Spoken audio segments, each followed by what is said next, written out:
Hello, ladies and gentlemen. Welcome to another exciting edition of How Do I Do This Anyway? Today's topic of conversation, we're going to make this keychain in Fusion 360.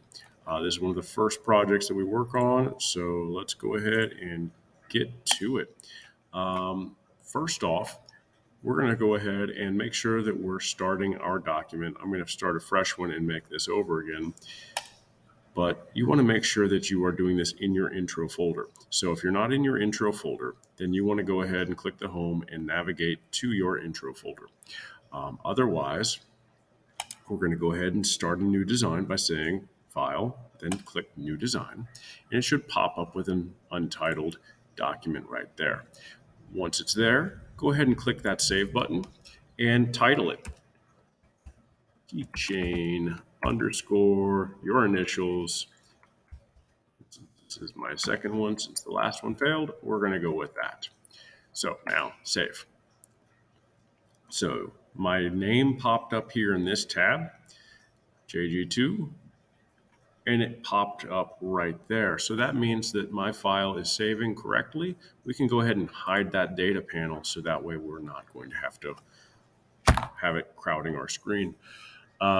First thing we need to do is, since we're going to 3D print these, we need to consider that, and we need to make sure that we are in the proper units. So right here it's saying in document settings, I just clicked on this little button right there, and it says inches. I don't want to be in inches. I want to be in millimeters. So we want to click OK and save that. Now, if for some reason you could not change that, the other place you can change that is coming up here to your profile and set your preferences.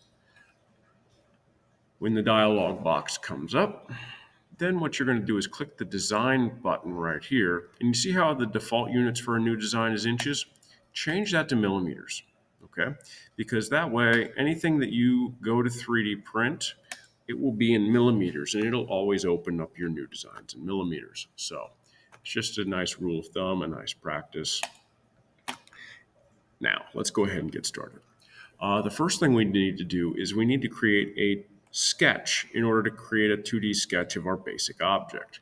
So I'm going to do that on that plane. All I did when I was doing that was I clicked a plane to work on. And now I'm just going to click the 2-point rectangle, click the origin in order to place my first corner. And then you see how that text box is highlighted blue? That means that you can actually type numbers into it. And now I'm going to hit my tab button and I'm going to type the numbers into that side. And now it's a 50 by 50 square.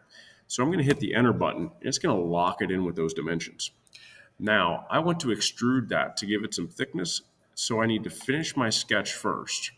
And then I'm going to click the extrude button. You can also click the E button in order to extrude it, but we'll just go through the buttons and whatnot here. Now I'm going to pull this upwards and show you and let you see the preview of when you extrude it. You can grab the arrow and pull it up to different increments and just see how large it is in the preview, or you can type the distance that you want. I want this to be 7 millimeters thick, to be just wider than 1/4 of an inch. So the type of direction is one side. I'm only going to pull it upwards. I'm going to extend it a distance of 7 millimeters, and I'm going to create a new body when I'm doing this. Now, voila, I have a nice square that's 50 by 50 by 7. Now what I want to do is I want to take this thing and have it not be these harsh, sharp square corners. I want to round those off. So I'm going to use the fillet tool to do that, because a fillet is where you round an edge, okay? Now, I want to select all 4 corners when I'm doing that. Now, you see how you have that back corner that's difficult to find? You can get it, but it's easier to just go ahead and hold your shift button, then click your center mouse wheel and orbit the object.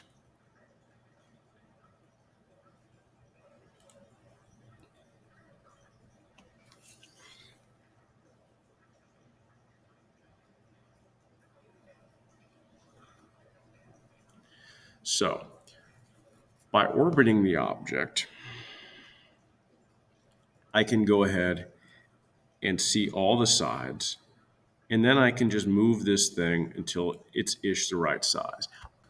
All right, we're back. So this is going to be a 10 millimeter fillet.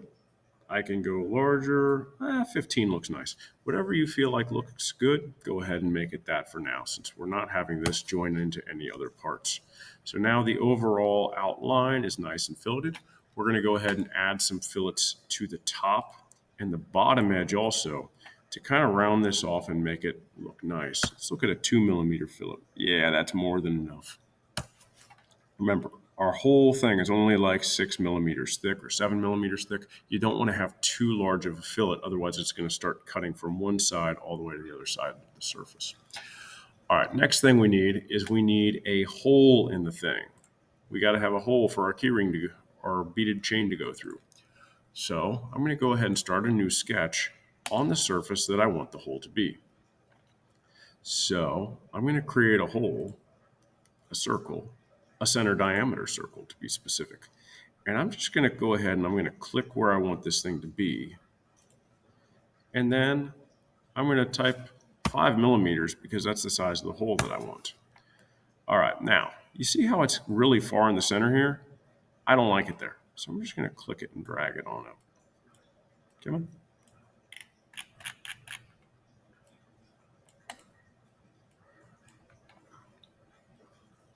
Okay, it's not going to let me this time. So I'm going to hit Control Z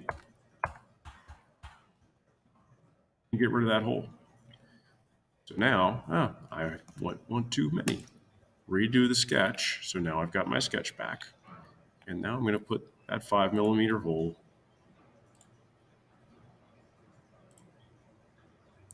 Ish here. 5. Good enough. All right, now I'm going to go ahead and finish the sketch. And then I'm going to extrude that again. Make sure you're selecting the hole. And what we want to do is we want to extend all the way through it. We want it to be a cut. And we want this to go ahead and go that way. Okay.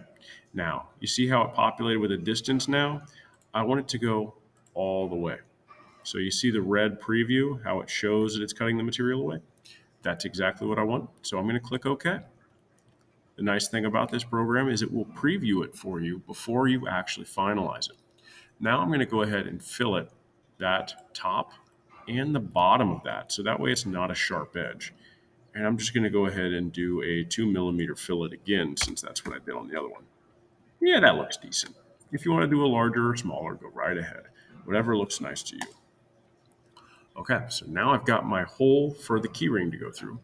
Now I need to add my text onto the front. So I'm just going to click there, and I'm going to create a text box there on that sketch on that surface. So create text. And I'm just going to click and drag out a box. Now, I'm going to go ahead and make the box be larger or the same size as our primitive size of the keychain. Okay? I need to get it fully onto the screen first. So I'm going to pan it by clicking the center mouse button. All right, now that exited my text box, so I got to get back into my text tool. And I'm going to come up here, click, and drag on down. So that way it's the size of the primitive. And then I'm going to click again to place it. Now my sample text is way up there. I'm just going to write my name, Glazer, RM018. Okay? Now, the reason I went ahead and did that, I want to play with this a little bit. You can change the size of the font. I'm going to look at 9. Yeah, a little bit smaller looks decent. And also, you can align these things left, right, whatever. I want to go ahead and do a center alignment and a center alignment. Okay? Now, that's a little bit high. Maybe I'll just go ahead and do a bottom alignment.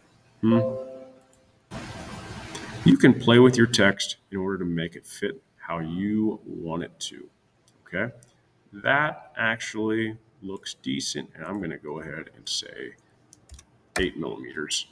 There we go. I got a nice bold font here. You can play with the font, but make sure it's a nice large font. And I'm going to click OK to set my text box. All right, so I got my text box across here. Now I'm going to go ahead and finish this sketch. Okay. I need to extrude this text because otherwise it will not show up on a 3D print. It is just a sketch essentially. It is not a feature, and we 3D print features.